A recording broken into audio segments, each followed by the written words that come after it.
All right, 112, folks. I wanted to talk a little bit about Chapter 28 and Chapter 29 here in Unit 6. What I wanted to talk about mostly is the effect of the intra-war period on the United States.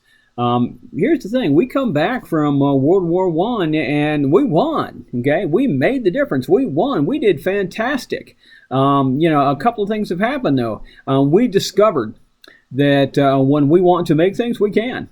We discovered when we want to ramp up production in the United States so that we can go ahead and create more stuff, we do that. I constantly tell folks, listen, we're really good at producing stuff. And the fact is you can't have a bunch of hungry, naked, weaponless people out there fighting a war because it's ineffective. It's hilarious, but it's ineffective. And so we say, okay, well, look, if we're going to fight, we got to train them. If we're going to train them, we got to equip them. If we're going to equip them and train them, we got to feed them. And so we decide how to ramp up our industrial and our agricultural production. We decide how to ramp up what we're doing. Now, when the first thing we have to do is we have to create training camps. Okay, we create training camps and we get them into the training camps. Now, unfortunately, in World War I, what we're dealing with the Spanish flu, and the Spanish flu is going to kill more people than the actual war does. But post-war, we start sending people home. We have ramped up production in the factories, and we are making stuff. Well, we're going to become a market economy. We're going to become a buyer's economy. Rather than shut down industry, we're going to start retooling industry and selling some of the stuff that would normally have been for military, would have been for a variety of other things like radios. We're going to start selling radios to the general public. We're going to start establishing radio stations. We're going to start establishing some things, and we're not going to shut down production because what's happening is we have more people working. We have more money available.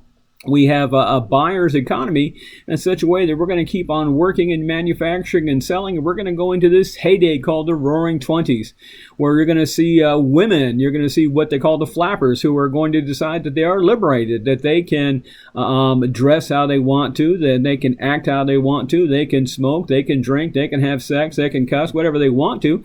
Out there with the men, they're going to be liberated. They're not going to be confined to their standards. Folks of color are going to discover that life in Europe when they were American soldiers was fantastic in Europe. It turns out that if you were African American in Europe, you weren't African American. You were just American. And so they were liberators. They were celebrated and they were equal. Except when they came home, suddenly, once again, they're second and third class citizens. They're black Americans. They're African Americans. They're no longer just Americans. So they're going to come home and find out that things are not all that great.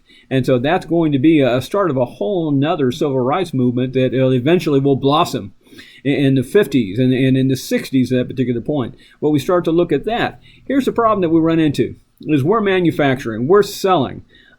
Pay not keeping up with production. Pay not keeping up with profits.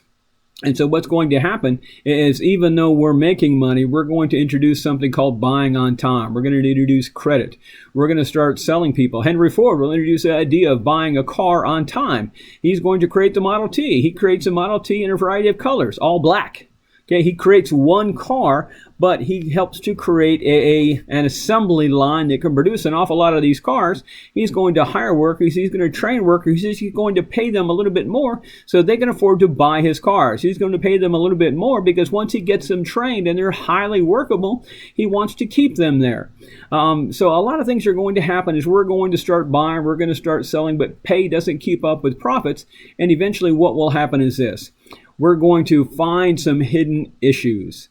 When I talked about buying on time, because business is doing so well, we're in the middle of what we call a bull market, okay? That's when the market is rising. That's when the profits are rising. Think of a bull charging straight ahead.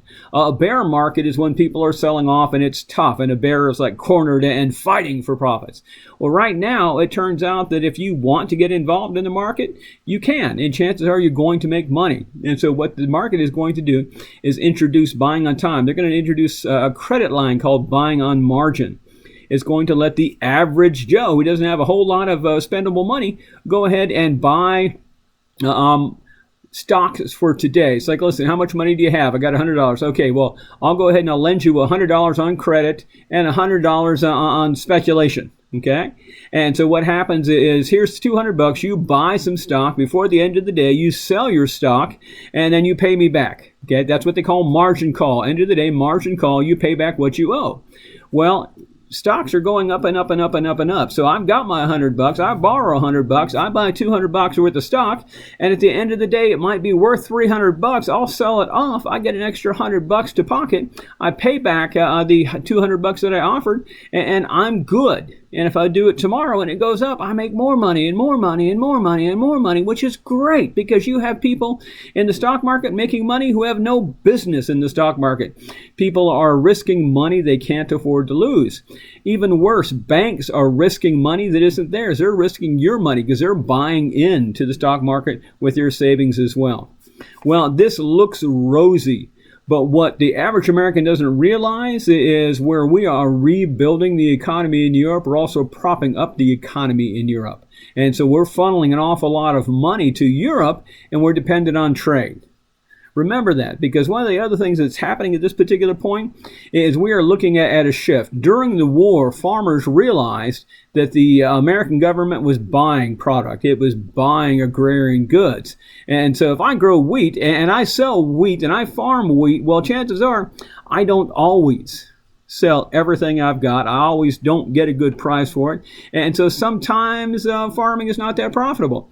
But during the war, the American government is paying top dollar for wheat. So I grow everything I can. I sell everything I can. And they say, gosh, if you had more, we'd buy more. So what do I do? Well, I go out, I borrow some money, buy some more land, plant more wheat, and it sells.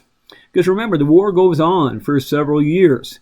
And when the war is over with, well, the farmlands in Europe are blown to hell, folks. That's where the war was at. And so they can't grow their own. So even after the war, we're still selling wheat and corn and stuff.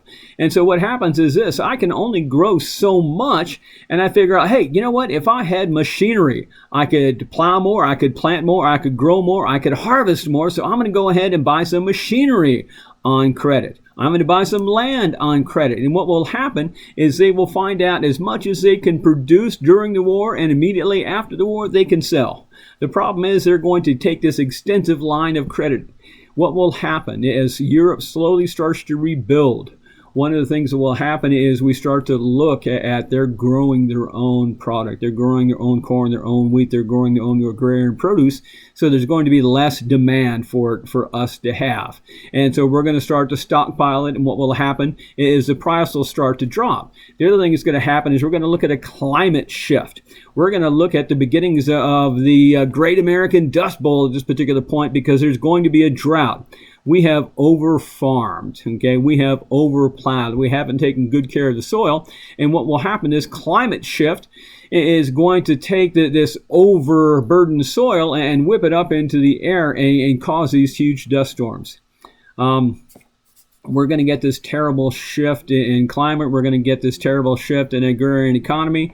On top of that, what will happen is it turns out, because your paycheck is not keeping up with the profits, that we're going to find out that people can only buy so much. And if you don't quit making stuff, you're going to have an abundance of it. The warehouse is going to get full. And when the warehouse gets full, gosh, you don't need people to make more. So they start to lay them off. And when people are getting laid off, they don't have money to spend. They don't have money to spend. They don't spend it. So what's going to happen is the economy is going to take a downturn. The agriculture is going to take a downturn. And what will happen is this huge economic prop that we're providing to Germany, we're suddenly not going to have the money to give them. And since we don't have that money to give them, their economy is going to make a loud flushing sound and go down the drain at that particular point. It's going to sink because theirs sinks. France is going to sink, Italy is going to sink, Japan's going to sink, Great Britain's going to sink.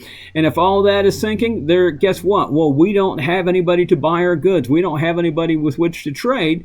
And so what will happen is we're going to have a hiccup in the economy, and the bottom is going to fall out of the stock market. Because the bottom falls out of the stock market, then what's going to do is the rest of it is going to come crashing down. So I want to talk a little bit more about this Great Depression and about what Roosevelt's going to try to do to get us out of it. Thank you.